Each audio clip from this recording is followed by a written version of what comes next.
Om Swastiastu, pemirsa Bali TV dimanapun Anda berada, kembali saya Nyoman Winata, redaktur pelaksana harian Bali Pos, menjumpai Anda dalam Bali Pos Talk.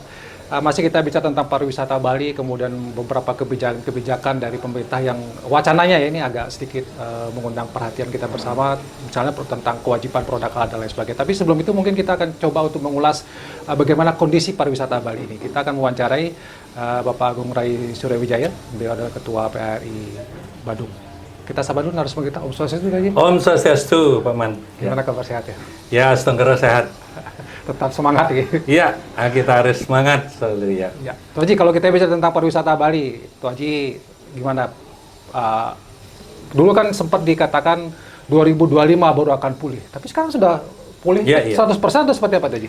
Astungkara ya, kalau kita bicara dengan untuk pariwisata, perkembangan pariwisata Bali ya, karena saya update sekali tiap hari, pantau.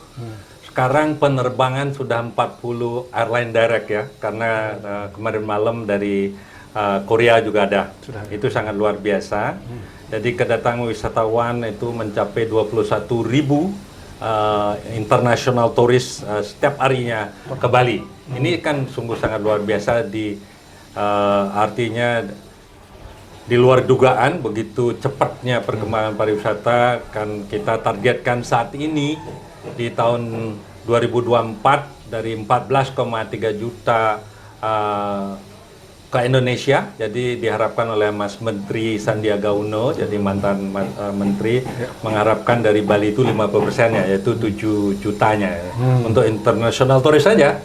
Dan domestiknya tentu biasanya 2 kali lipat, ya 10 juta sampai 14 juta itu rencana. Itu yang terjadi. Maka dari itulah tingkat hunian hotel yang saya lihat ini sangat bagus.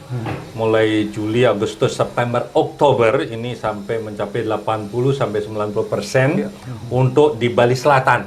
Walaupun di Bali Utara kamarnya kan sedikit dan timur dan barat itu masih sekitar 50-60%. Jadi kalau average regional occupancy bisa mencapai 85%. Ini sangat bagus. Artinya pengusaha hotel ini mengambil keuntungan yang sangat bagus, dan di samping itu harganya juga sudah kembali normal. Bahkan beberapa kita sudah menaikkan harga juga karena demand-nya banyak. Itu yang terjadi. Nah, ini Astungkara berkat kerja keras daripada seluruh stakeholder, baik pemerintah, industri, dan juga masyarakat yang mendukung ya.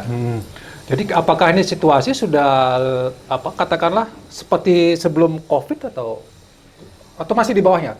Iya, kalau saya melihat tahun 2019 itu kita mendapatkan 6.287.000 international tourist. Bahkan saat ini saya rasa akan bisa melebihi pada waktu normal di 2019.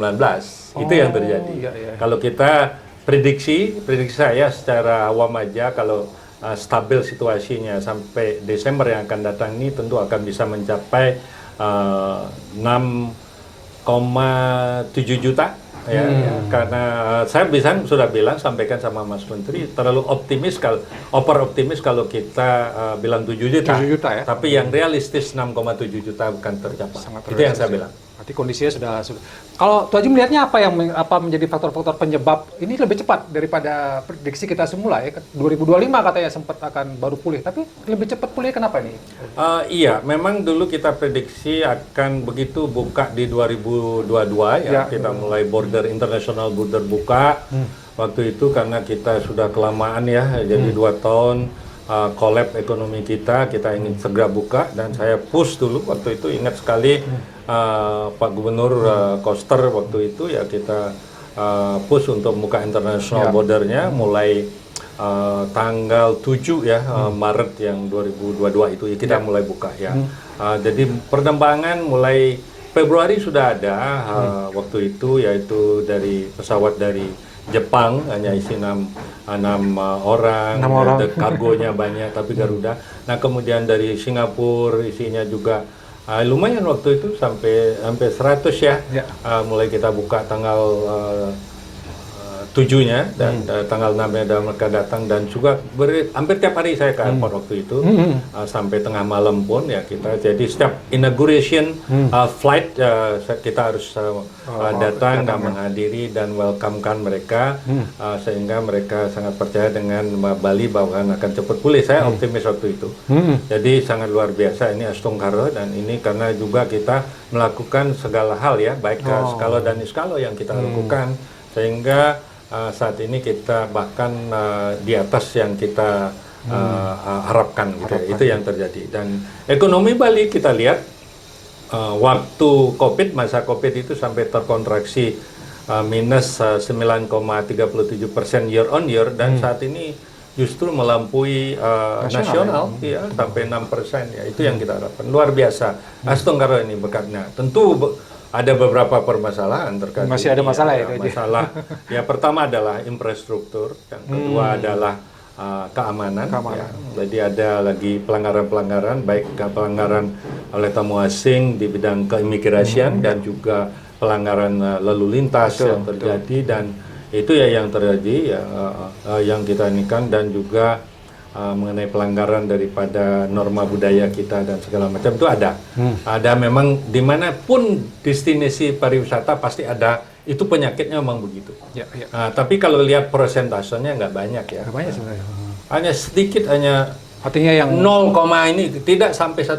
Artinya yang orang asing yang bermasalah gitu ya. Iya. Tapi kalau sampah dengan pencatatan gimana itu? Nah sampah ya kalau kita lihat sampah ya ini sebetulnya harus ada goodwill dan political will dari pemerintah untuk menjamin untuk kebersihan itu karena di samping sudah ada dana yang dipungut dari wisatawan ya, di PWA pungutan wisatawan asing atau foreign tourist levy 150.000 per orang. Namun kita sadari bahwa tahun ini ya tidak bisa maksimal. Di bawah 40% bahkan hasil pungutannya ini kan memprihatinkan perlu adanya evaluasi tentang PWA ini ya itu ya dan kerjasama lebih banyak dengan stakeholders yang lain yang khususnya yang terkait dengan wisatawan itu sendiri. Mumpung bicara tentang itu tuh Haji, apa yang mesti dilakukan oleh pemerintah Provinsi Bali ini agar tourist levy ini bisa di atas 40% bahkan mungkin sampai di atas 50% harusnya itu. Kalau tourist levy ini sebetulnya kalau pemerintah pusat bisa digandeng melalui IATA penerbangan setiap beli tiket bayar tourist levy selesai urusannya langsung. Jadi tidak akan ada yang lolos. Nah, cuman kita harus melakukan lobbying kepada pemerintah pusat karena ini domainnya Kementerian Perhubungan. Jadi IATA kan harus itu satu. Kedua kalau bisa lagi ke imigrasian. Karena mereka datang bayar VOA visa on arrival di airport. Hampir 85% yang bayar di airport dan 15%-nya bayar online. Ini bisa kerjasama. Jadi bayar VOA-nya 500.000 per orang, ditambah 150.000, jadi 650.000 bayaran sekaligus. Jadi ngeceknya pun dia dapat barcode, ngeceknya pun di imigrasi kontrolnya. Jadi udah selesai urusannya. Ini sekarang tergantung aja. Apakah perlu ada upah pungut misalnya? Pembagian dengan imigrasi? Iyalah, kan harus ada dong. Dengan bank persepsi harus ada upah pungutnya berapa, misalnya 2,5%. Dari itu wajar. Siapa yang sekarang mau kerja rodi ya tanpa pungut? Karena itu perlu biaya dia pasang. Jadi pasang untuk gate-nya dan automatic gate-nya dan juga cek di imigrasi segala macam itu harus ya harus memang dikorbankan. Nah kalau perlu perdanya dirubah gitu. Kalau enggak ya siapa yang suruh? Sekarang buktinya dia pemerintah langsung menugaskan dinas pariwisata dan segala macam, hasil nggak maksimal. Hanya kurang dari 40%. Sekarang kalau misalnya full bisa mengut, kita keluarkan 2,5 sampai 5% pun nggak apa-apa. Artinya 95% terkolek. Jadi ini penting buat kita pelajaran ya. Sehingga kita bisa memanfaatkan secara maksimal nanti. Jadi PWA-nya itu pungutan wisata asingnya untuk betul-betul menjaga, merawat dan memelihara budaya alam lingkungan kita. Itu Pak. Itu yang penting. Oke, ada satu lagi wacana yang agak mengganggu sedikit ya tentang wacana produk halal ini bagi Bali. Gimana nih sebagai pengusaha pariwisata tadi? Ya, ini agak blunder lagi nih ya. Dulu saya flashback sedikit, dulu undang-undang pornografi kita tolak betul. Bahkan kita pernah nurunkan untuk demo. Nah, saat ini ada lagi undang-undang labeling halal ya, yang wajib gitu loh. Undang-undang ini kan ini kita kan negara NKRI ya. Dan NKRI bukan artinya di ideologi kita untuk satu agama saja tidak. Tapi ini kita ngomongin pariwisata. Betul. Ini dunia pariwisata ini tentu terkait dengan makanan ya. Makanan ini kan banyak jenisnya, termasuk yang halal, yang haram ya. Ini makanan ini perlu karena gitu untuk tamu-tamu kita dan juga kita di Bali khususnya, dan minuman juga, dan bahkan sekarang sampai kosmetik pun harus di labeling halal. Ini agak bingung kita. Nah, saya berpikir ya. Jadi jangan semua hotel dan restoran yang disuruh begitu. Nah sekarang kalau mau di produsennya aja. Hotel ini kan membeli di produsen yang pemotongan ayam. Di sana aja selesai kan, untuk apa? Berarti kita udah jual yang halal. Produk yang halal. Ya jangan kita dibuat blunder deh. Nanti yang begini-gini membuat resah kita. Banyak teman-teman yang bertanya-tanya, itu kan cukup di anunya aja, di tempat pemotongannya aja udah halal, udah selesai. Berarti ini beredar produk yang udah halal kan selesai. Minuman juga begitu. Jadi kalau misalnya untuk wisatawan ya jelas ya, ada alkoholnya, juga ada minumnya harus kita sediakan. Ini dunia pariwisata loh. Yang kita harus jamu, yang harus jamu kan ini pemasukannya dari devisa pariwisata sangat luar biasa buat negara kita. Jangan yang aneh-aneh lah menurut saya. Ya terus terang banyak informasi ini sudah mau menolak hal itu. Jadi kembali nanti ribet lagi nanti ya. Jadi kalau Bali tentu tidak akan mengikuti untuk seluruh produk di seluruh halal, tidak. Karena bagaimana orang menjual warung babi guling untuk di labeling halal? Jadi kerupuk babi halal gitu bagaimana? Kan tidak masuk akal ya. Itu yang terjadi. Marilah kita berpikir yang baik dan jernih ya.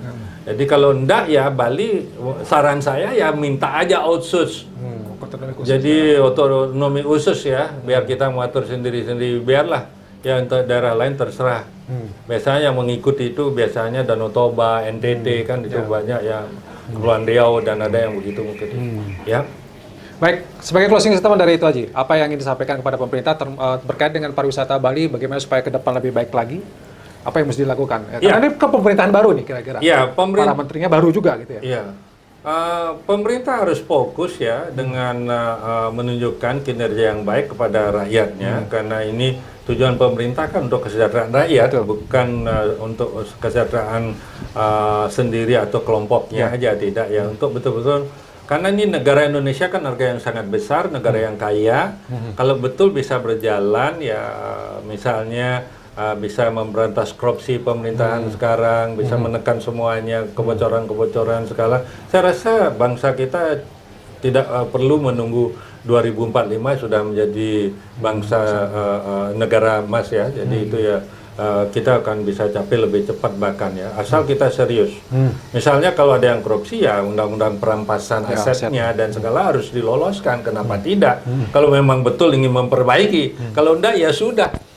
Jadi kita masyarakat mau bilang apa ya, kita enggak bisa karena terus terang siapapun nanti usulnya juga Bali ya.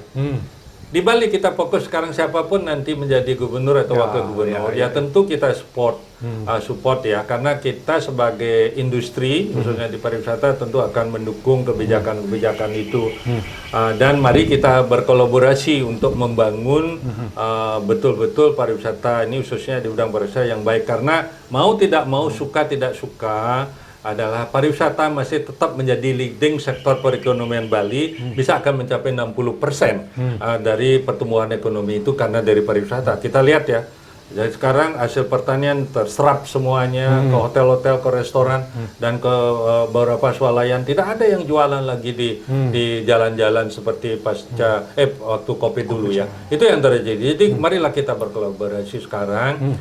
siapapun pemerintah ke depan, karena pemerintah tugasnya membuat sebagai regulator, membuat regulasi, aturan, dan industri sebagai eksekutornya. Baik. Jadi ini yang ada kita sebagai pelaku dan masyarakat sebagai pendukung, pendukungnya itu yang terjadi.